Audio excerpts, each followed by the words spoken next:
Sejumlah pengemis dan anak jalanan ini langsung berlarian saat melihat petugas Satuan Polisi Pamong Praja Kota Makassar tiba di perempatan flyover.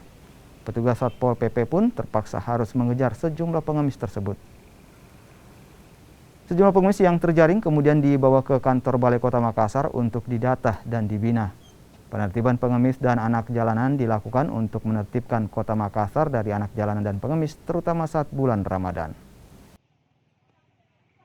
Sesuai dengan perintah pimpinan, kami hari ini cuma memantau Anjal Pauga di sepanjang Melepar, terus lampu merah Teluk Puli, Pengayuman, Adiaksa, terus lampu merah Melepar, Metrani, terus kami lanjut ke flyover.